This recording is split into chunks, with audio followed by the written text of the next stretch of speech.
Bonsoir et bienvenue à cette conférence virtuelle de CAA Québec. Je m'appelle Andréane Derry, je suis porte-parole pour CAA Québec. Ce soir, au menu, on découvre la France et on le fait avec un de nos conseillers voyage, Yann Brisson. Bonsoir. Bonsoir.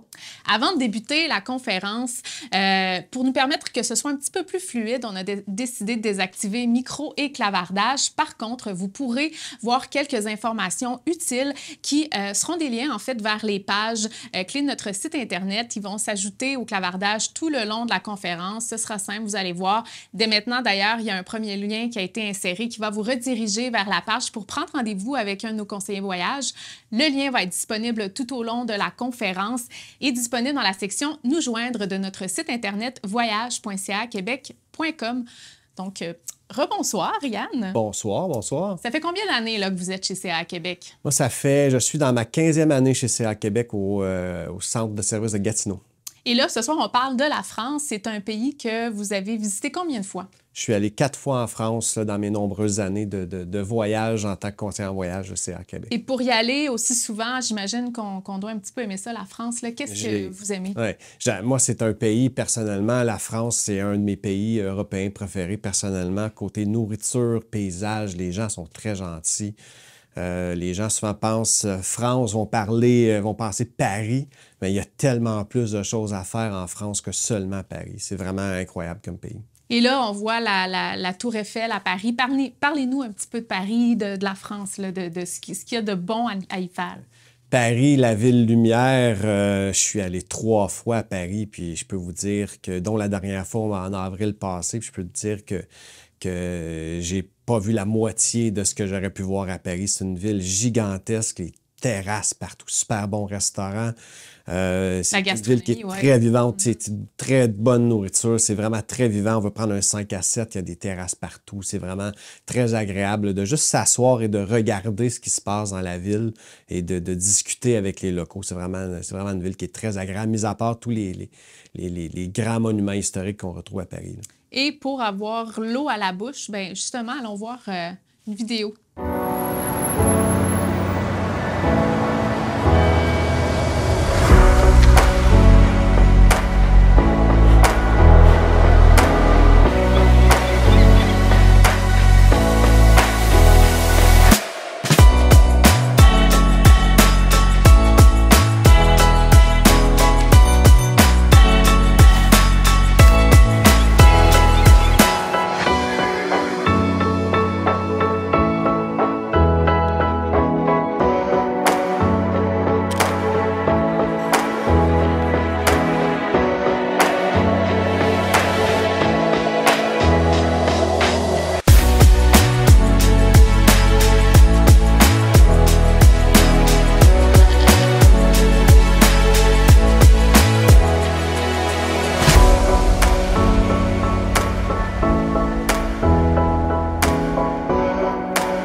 Évidemment, ces images-là me donnent envie de voyager en France, mais on commence d'abord par le nord-ouest de la France. Parle-nous-en un peu. Le nord-ouest de la France, dans le fond, c'est les régions où on retrouve Paris, la Normandie, la Bretagne, les Pays de la Loire. Paris, la capitale de la France, évidemment, que tout le monde connaît. C'est l'une des villes les plus visitées au monde. On retrouve l'île de la Cité, où on retrouve aussi la fameuse cathédrale Notre-Dame de Paris qui a été détruite par le feu il y a quelques années. Mais qui est en reconstruction. Qui est en reconstruction, pas encore terminée, par exemple. On a aussi le secteur Montmartre, où on va retrouver la basilique Sacré-Cœur de Montmartre. Moi, personnellement, pour y avoir été à quelques reprises, j'ai assisté à une messe dans la basilique Sacré-Cœur de Montmartre. Et je peux vous dire que c'est le plus bel acoustique que j'ai entendu dans ma vie. C'est vraiment incroyable comme endroit. Donc, après ça, on a la Tour Eiffel qui est dans le 7e arrondissement, qui est un classique. Suggestion, qui est une très belle suggestion. Le soir, la Tour Eiffel est illuminée et à toutes les heures, elle scintille pendant 10 minutes. Donc, c'est vraiment quelque chose qui est vraiment impressionnant à voir. Sinon, on a les Jardins des Tuileries, qui est le musée du Louvre, en fait, qui est l'ancien palais royal avant que tout ça soit déplacé à Versailles, et où se trouve maintenant le Louvre. Et quel serait un voyage à Paris sans aller visiter les Champs-Élysées, hein? Ah, c'est certain. Les Champs-Élysées, l'avenue incroyable qui va jusqu'à la place de la Concorde, où on peut retrouver aussi le Louvre. C'est un endroit, d'un côté, on a l'Arc de Triomphe et à l'autre bout, ça nous amène jusqu'à la place de la Concorde. C'est extraordinaire. On retrouve tous les plus grands magasins du monde, là, les magasins de mode. Je suis pas très mode, là, Moi, mais... oui. Donc, je t'écoute attentivement. Ben, c'est vraiment les plus grands magasins du monde vont se retrouver sur les Champs-Élysées, les constructeurs automobiles, par exemple, les Renault. On va avoir une boutique avec une Formule 1 là, à l'entrée du magasin et tout. C'est vraiment spectaculaire comme avenue. Est-ce que tu as une adresse coup de cœur? L'adresse coup de cœur à Paris, wow! Côté restauration, j'ai essayé un petit restaurant dans le Montmartre avec ma conjointe au mois d'avril dernier qui s'appelle L'Artiste. C'est un beau petit restaurant au pied de la basilique Sacré-Cœur. Vous pouvez aller voir, les réservations se font en ligne. Super beau petit restaurant avec une petite terrasse à l'extérieur sur la rue. C'est vraiment hallucinant comme petit restaurant. C'est pas très dispendieux non plus. Et pour les amateurs de vin, est-ce que tu aurais un endroit spécifique à nous... Je dirais n'importe où à Paris. On est à Paris. C'est sûr que c'est quelqu'un qui veut essayer, par exemple, dans le Montmartre. Ils ont un vignoble dans le Montmartre, qui est justement le vignoble du Montmartre, qui appelle, pour les Français, c'est une piquette. Mais pour nous ici, les Québécois en général, surtout, je parle pour moi peut-être un petit peu plus, qui n'est pas un très grand connaisseur de vin, pour moi, c'était quand même un vin qui était quand même correct, là. Une fois qu'on a passé quelques jours à Paris, qu'est-ce qu'on peut faire? Bien évidemment, on peut aller s'évader vers la Normandie, qui est un peu la campagne française. On peut aller vers le Mont-Saint-Michel, qui est, soit disant en passant, un des attractions les plus visitées de France. Les plages bordées de falaises, on peut faire les plages du débarquement de Normandie, qui sont célèbres pour la Deuxième Guerre mondiale. Donc, il y a énormément de choses à faire dans cette région-là. Il y a aussi la ville de Saint-Malo là, qui se trouve en fait en Bretagne, qui est vraiment collée à la frontière normande. Saint-Malo qui se trouve en bordure de la Manche, qui est l'étendue d'eau qui sépare la France et l'Angleterre, le Royaume-Uni en fait. Saint-Malo, la vieille ville qui a été complètement détruite durant la Deuxième Guerre mondiale, qui a été complètement refaite par après. Et c'est aussi de Saint-Malo que Jacques Cartier est parti pour découvrir le Québec. Donc, il y a un endroit, il y a une place du Québec à Saint-Malo qui est vraiment intéressante à visiter. Et on peut terminer avec les Pays de Loire. Si d'ailleurs on est amateur de châteaux, c'est une place idéale pour ça. C'est vraiment des châteaux incroyables. On a les châteaux de Chambord, Chenonceau, Angers et de Valency qui sont dans cette région-là, qui font tous partie du patrimoine mondial de l'UNESCO. Donc, c'est vraiment, si on est vraiment amateur de châteaux, c'est tous des châteaux que l'on peut visiter dans la région de la Vallée de la Loire. Si on se déplace vers le nord-est de la France, qu'est-ce qu'on peut y retrouver? C'est l'Alsace, la Bourgogne, le Champagne, Ardennes. Donc, c'est vraiment une région pour les amateurs de vin aussi, plus particulièrement les vins blancs qu'on va retrouver et aussi les vins de Champagne, évidemment. Les vins d'appellation Champagne. On sait tous qu'un vin ne peut pas être appelé Champagne s'il n'a pas été fait dans la région de Champagne. Donc, on va retrouver des villes comme Strasbourg, on va retrouver des villes comme Dijon, par exemple. On va aller à Reims, à Sedan. C'est vraiment des villes qui sont vraiment extraordinaires. Puis on est à la frontière, on est vraiment à la frontière aussi de l'Allemagne aussi. Donc, on peut traverser en Allemagne assez facilement à partir de l'Alsace-Lorraine. Et au sud-est de la France, on retrouve la Côte d'Azur avec Cannes, Nice, Marseille. À quoi on peut s'attendre lorsqu'on va là? La Côte d'Azur. Que dire de la Côte d'Azur? C'est l'endroit huppé avec les plages de galets de Nice, la promenade des Anglais. Vraiment extraordinaire comme région. Il fait beau à l'année longue, c'est pour ça qu'il appelle la Côte d'Azur. Même en hiver, il ne fait pas très froid. À partir de la Côte d'Azur, on peut faire, comme tu m'as mentionné, on peut aller visiter Cannes, on peut aller jusqu'à Monaco, on peut aller jusqu'à Marseille. Vraiment une belle région aussi si on veut se baigner. C'est sûr que les plages de Nice, des plages de galets, donc c'est un petit peu quand même difficile sur les pieds une fois rentré à l'eau. Peut-être un petit tour de bateau. Un petit tour de bateau, évidemment. On peut faire des excursions en bateau à partir de Nice. On peut même se rendre jusqu'en Corse à partir de Nice. Il y a des belles excursions maritimes qui se font à partir de là. Yann, si tu avais un top 5 des activités à faire, ce serait quoi, là? C'est difficile, un top 5, parce qu'il y en a tellement. Mais si je prends un nommer 5, il y aurait, par exemple, faire une excursion dans les Calanques entre Marseille et Cassis. explorer Cannes à bord du charmant petit train à Cannes. On pourrait avoir parcouru le circuit 1 à Marseille ou sauter à bord du Colorbus. Visiter la basilique Notre-Dame de Garde à Marseille. La basilique Notre-Dame de Garde est comme sur le dessus d'une espèce de petite colline. Puis juste une petite anecdote, quand j'étais allé il y a quelques années passées, on était en pleine période de Mistral. Le Mistral, pour les gens qui ne connaissent pas, c'est des grands vents qui poussent vers l'ouest. Pas vers l'ouest, excusez-moi, vers le sud. C'est des vents froids. Je vous disais qu'il peut y avoir des vents qui peuvent atteindre jusqu'à plus de 100 km/h. C'est vraiment impressionnant. Ça change... Ça décoiffe un petit peu. Ça décoiffe un petit peu. On peut faire aussi découvrir les îles du Frioul et le château d'If. Il y a aussi, tantôt, j'ai parlé brièvement de visite de Monaco et de Monte-Carlo. C'est à partir de Nice, c'est quelque chose qui se fait très bien en autobus. Un autobus de ville, vous pouvez vous rendre jusqu'à Monaco, Monte-Carlo. Puis à Monaco, c'est possible de marcher le fameux Grand Prix parce que le Grand Prix est en ville à Monaco. On peut passer en avant de l'hôtel Hermitage, qui est un hôtel ultra célèbre dans cette région-là, où on peut voir des célébrités embarquer dans leur Bentley. On a aussi, si on va aller jouer un peu d'argent, on a le casino de Monte-Carlo aussi, là, qui est collé sur l'hôtel Hermitage à Monte-Carlo, pardon. Et ensuite, on pense à la France, on va penser à la partie du pays qui se trouve attachée au continent, mais il y a aussi la Corse, en fait, qui appartient à la France. La Corse, île ultra typique. La Corse, les citoyens corses, c'est une nation en elle-même. C'est vraiment, si on veut faire de la randonnée, si on veut faire du camping, si on veut se promener en voiture sur l'île, parce qu'évidemment, sur une île, il n'y a pas beaucoup de trafic. C'est vraiment un endroit parfait. Les gens sont très gentils. C'est très typique comme destination. Les gens aiment les touristes, aiment qu'on aille les visiter. Puis ils sont très fiers de leur île, les Corses en tant que tels.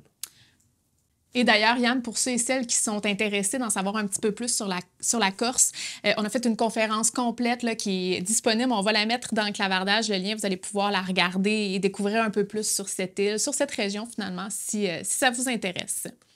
Et finalement, j'aimerais que tu nous parles de l'Occitanie. L'Occitanie, qui est en fait une région administrative qui jumelle deux, si on peut dire, anciennes régions. Moi, quand je parle de cette région-là à mes clients, je parle encore de ces deux régions-là, qui est le Languedoc-Roussillon, le Midi-Pyrénées. Donc, on va y retrouver les Pyrénées dans cet endroit-là, l'Aubrac, les gorges de Tam. On va retrouver la grande ville de Toulouse, Montpellier, Lourdes, qui donne à l'Occitanie son tempérament et sa beauté. On retrouve paysages, traditions, coutumes locales, patrimoine. L'Occitanie, c'est une région, personnellement, pour moi, c'était ma région favorite de la France pour l'avoir visitée il y a quelques années. Et là, tu as mentionné Toulouse. Parle-nous un petit peu plus. Toulouse, c'est la capitale de l'Occitanie. C'est une grande ville, dans le fond, du sud-ouest de la France. C'est une ville chaleureuse, spontanée. C'est une ville qui va bouger beaucoup. On va avoir, par exemple, l'hôtel de ville et l'opéra qu'on peut visiter à Toulouse. Aussi, à partir de Toulouse, on peut aussi aller visiter la fameuse cité de Carcassonne, qui est la plus grosse cité médiévale encore existante aujourd'hui. C'est vraiment une cité qui est impressionnante, que l'on peut visiter. C'est une excursion qui se fait très bien à partir de Toulouse. Tu mentionnais aussi plutôt Montpellier qui fait aussi partie de l'Occitanie. C'est ça. Montpellier, grande ville universitaire qui est très vivante. On va retrouver à Montpellier la place de la Comédie, qui est un endroit où on va retrouver beaucoup de restaurants, beaucoup de petits bars, beaucoup de musique. Aussi, pour y avoir été il y a quelques années aussi, j'ai essayé, puis je suis quelqu'un qui aime beaucoup essayer de la nourriture que je n'ai pas chez moi à la maison ou qu'on retrouve moins. J'ai mangé un petit peu de taureau aussi dans la région de Montpellier. Pour les amateurs de viande, ça peut être une viande à essayer aussi là, à Montpellier. Est-ce qu'il y a d'autres activités peut-être incontournables à Montpellier à lesquelles tu penses? Je dirais Montpellier, c'est vraiment un endroit où on peut marcher quand même bien se déplacer. Il y a beaucoup d'animations que je vous dirais juste se déplacer. Des balades. Des balades, de marcher beaucoup dans la ville de Montpellier. C'est quand même une ville qui est très intéressante. C'est médiéval aussi, un peu comme Carcassonne. C'est une ville médiévale, un petit peu comme... peut-être pas comme Carcassonne, mais c'est une vieille ville médiévale aussi, là, moyenâgeuse, là, comme beaucoup de grandes villes françaises. Donc, On va se promener, puis on regarde. Puis on regarde, on s'assoit sur une terrasse, prend un verre. C'est une ville qui bouge énormément. Puis aussi, on va retrouver aussi dans la vieille ville, on va retrouver aussi les 80 hôtels particuliers que l'on va retrouver aussi qui ont été construits à l'époque classique, là.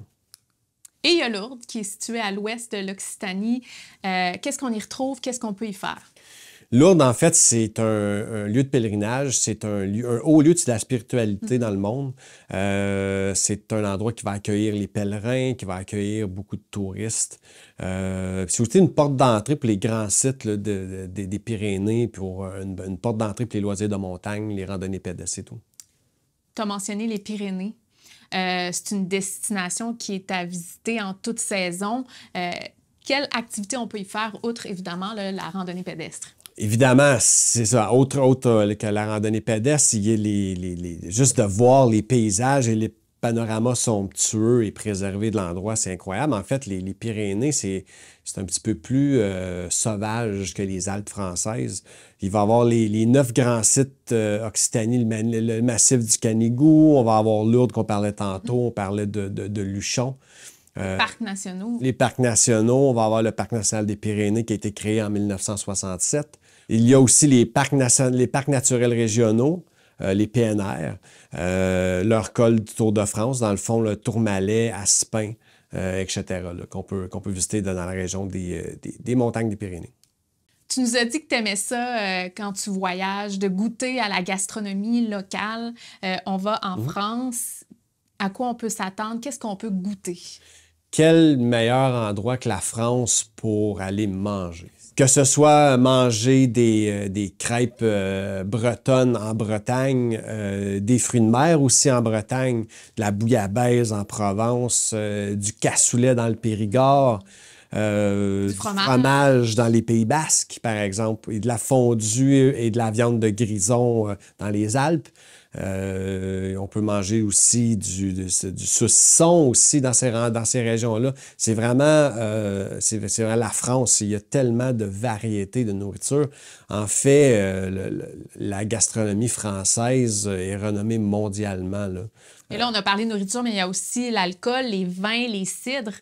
J'imagine qu'on a l'embarras du choix là-bas pour découvrir. Hein? Définitivement, même dans une région comme le Périgord, par exemple, où le vin n'est pas très... en fait, c'est pas un endroit où ils font du vin. On peut, par exemple, goûter du vin blanc de noix. Ils le font avec des noix. C'est un vin qui est un vin de dessert un peu plus sucré. Donc, on peut en avoir de tous les goûts. Vin blanc, vin rouge, rosé, vin de noix et tout. On peut en avoir pour tous les goûts, là. Et là, allons-y, France 101.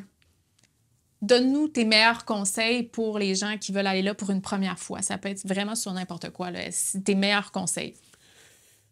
Pour répondre à ta question, exemple pour les buveurs de café, le vocabulaire n'est pas le même pour les buveurs de café. Si vous voulez un café filtre, vous devez demander un café américain.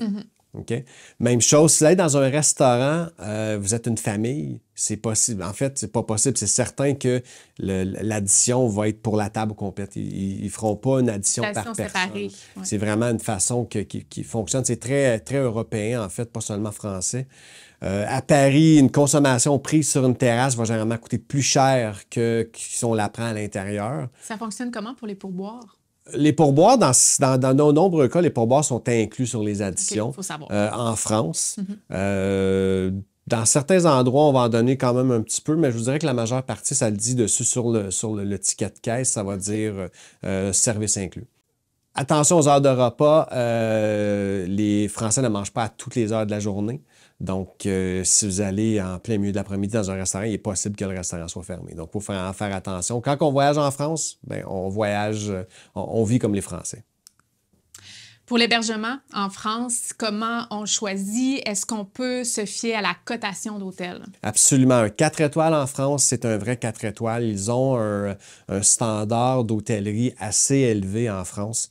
Donc, on peut vraiment se fier. Si on voit que c'est un 4 étoiles, en général, c'est que ça va être un vrai 4 étoiles. Et est-ce qu'on est obligé d'aller vraiment dans des hôtels où on peut réserver? Absolument pas. Il y a toutes sortes d'hébergements. On peut aller à la campagne, dans les chambres d'hôtes. On peut même réserver dans un château, si on le veut aussi.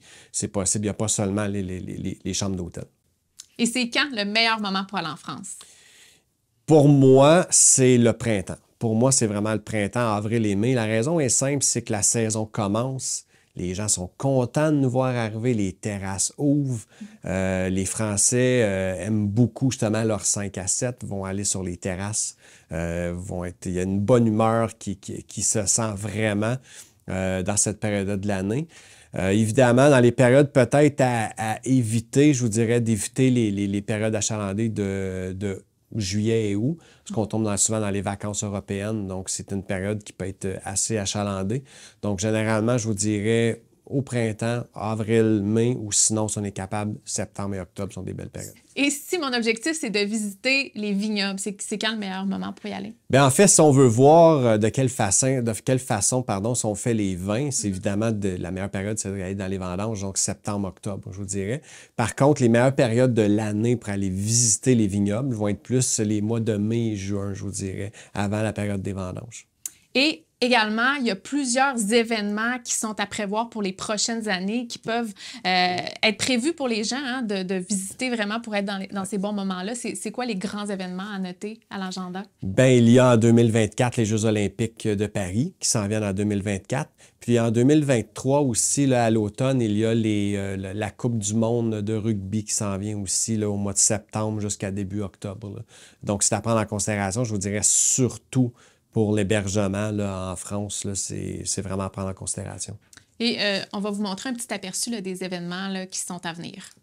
La Coupe du monde de rugby 2023 se déroulera en France du 8 septembre au 28 octobre 2023. Pendant cette période, 20 pays s'affronteront lors de 45 matchs dans 10 villes et 9 stades français. Le match d'ouverture aura lieu tout près de Paris, à Saint-Denis, dans l'impressionnant Stade de France, opposant la France à la Nouvelle-Zélande. Une confrontation qui s'annonce palpitante. Il y a de nombreuses raisons de visiter ou de revisiter ces 10 villes hôtes, mais s'y rendre pendant la Coupe du monde de rugby donnera aux amateurs de sport et de voyage une ambiance unique et festive.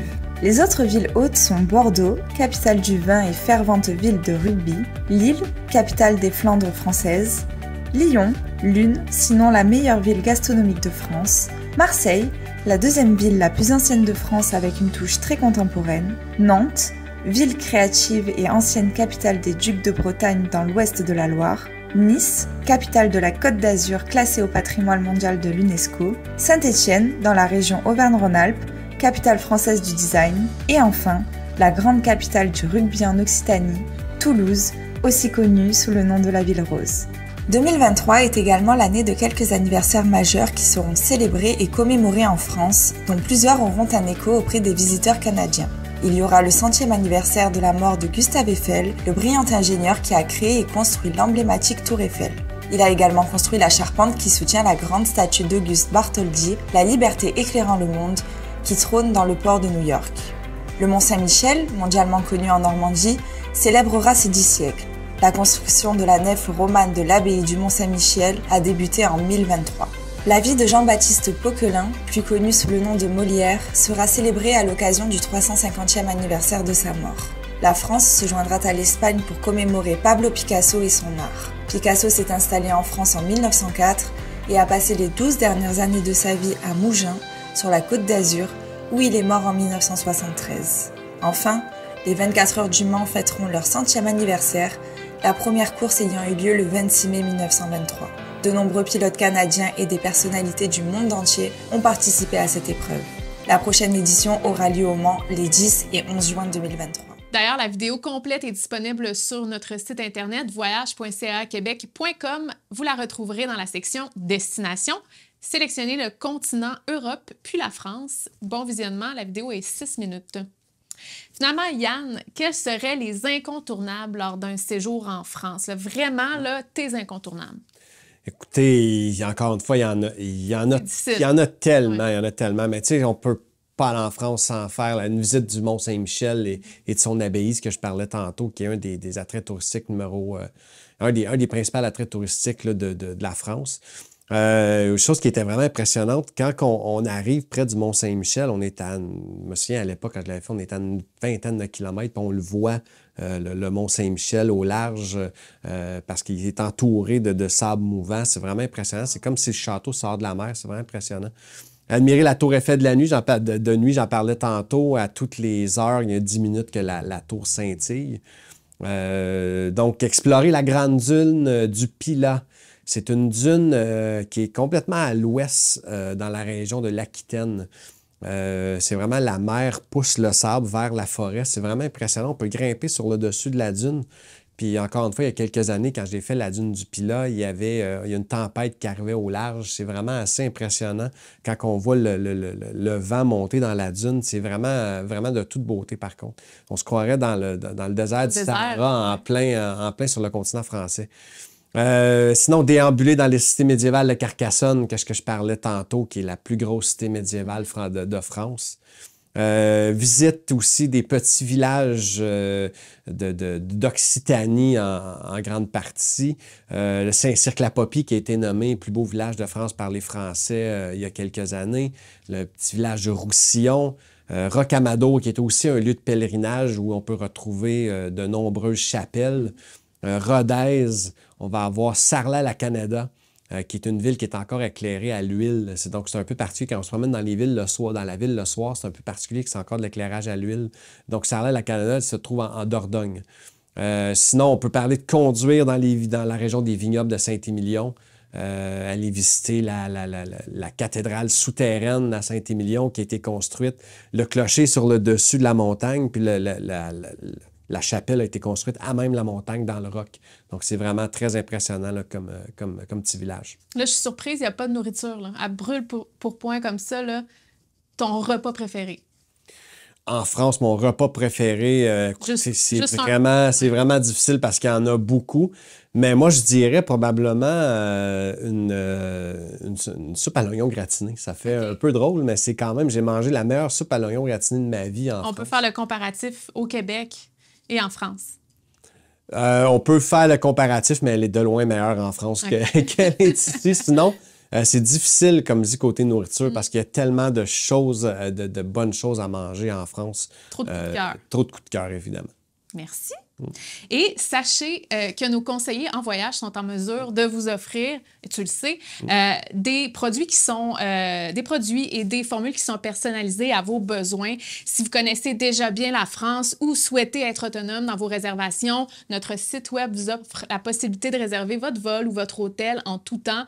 On a une équipe qui est disponible spécialement pour les réservations web qui peuvent en fait vous assister dans vos réservations, répondre à vos questions et vous offrir un soutien. Et en réservant de cette façon, vous réservez tout de même auprès de CAE Québec et vous bénéficiez de l'accompagnement et de l'assistance pour laquelle nous sommes reconnus. Plusieurs vols aussi sont disponibles avec Air Transat, des vols directs, Yann. Effectivement, la France est une des destinations les plus desservies par Air Transat. On peut faire des vols directs évidemment sur Paris à tous les jours de Montréal. On peut voler sur Bordeaux, Lyon, Marseille, Nantes, Nice et Toulouse. Au départ de Québec, on a 3 vols directs par semaine sur Paris. Sinon, on peut faire des vols avec correspondance sur Bordeaux, Lyon, Marseille, Nantes, Nice, Paris et Toulouse. Qui sont aussi des destinations plaisantes. Ben, absolument. On ne peut pas aller en France et ne pas trouver ça plaisant. Il y a d'autres forfaits aussi de transat. On peut prendre des forfaits villes, par exemple. Moi, ce que j'ai fait avec ma conjointe l'an passé, on a pris un forfait ville à Paris. Donc, c'est vol, transfert, hébergement. Donc, dans le fond, prenez le vol avec Transat. Il y a un transfériste qui vous attend à destination, qui vous amène à votre hôtel. Vous faites votre hébergement pendant que vous êtes là. Puis après ça, il y a un transfériste qui vous reprend à l'hôtel et qui vous ramène à l'aéroport. Donc, c'est vraiment on évite les casse-têtes, c'est facile, c'est un clé en main. Et qu'est-ce que je fais si mon cœur balance entre 2 destinations? Bien, il y a aussi des forfaits multivilles qui sont offerts par Vacances Transat, par exemple. Donc ça, si on peut combiner 1, 2 ou 3 villes dans le même forfait. Donc, si jamais vous avez besoin d'aide avec ça, juste à nous contacter, on peut vous aider sans problème. C'est des produits que l'on connaît bien. Et si je ne veux pas être en hôtel, dans une chambre d'hôtel, vraiment là, tout le long de mon voyage, qu'est-ce que je peux faire? Bien, on a les concepts appart-hôtels qui sont très, très populaires en France, surtout, je dirais, avec les appart-hôtels citadines, qui est un concept français. Il y a des appart-hôtels citadines dans toutes les grandes villes françaises. Il y en a dans dans à peu près tous les grands quartiers des grandes villes françaises. Donc, c'est vraiment un concept qui est intéressant. On peut avoir un studio ou un appartement de chambre fermée si on est plus que 2 personnes, par exemple. Donc, ça offre un petit peu plus de liberté. Là, un peu plus de liberté. On peut faire notre nourriture nous-mêmes dans le studio, dans l'appartement, donc pour peut-être sauver sur les coûts de restauration si jamais on ne veut pas aller manger au restaurant tous les jours. Donc, ça vous donne un aperçu là, de quelques produits que Vacances Transat peut offrir sur la France. Donc, si vous voulez explorer la France dans un futur plus ou moins approché, juste à nous contacter un conseiller en voyage CA Québec qui pourra vous aider avec ça sans problème.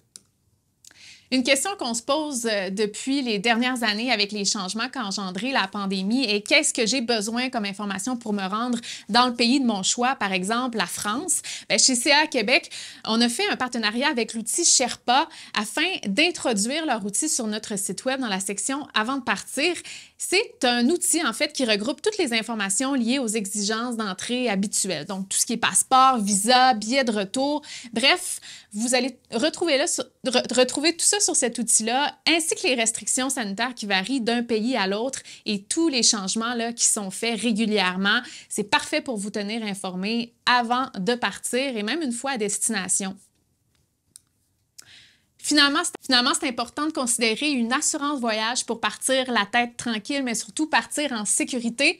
Les assurances qu'on vous propose vous offrent tout ce qui est relié aux soins médicaux d'urgence, donc remboursement des soins médicaux d'urgence et de rapatriement, notamment l'accès à un médecin sans vous déplacer, donc de façon virtuelle ou en visite à votre hôtel pour les conditions de santé mineures. Il y a la couverture aussi contre la COVID-19 avant et pendant le voyage.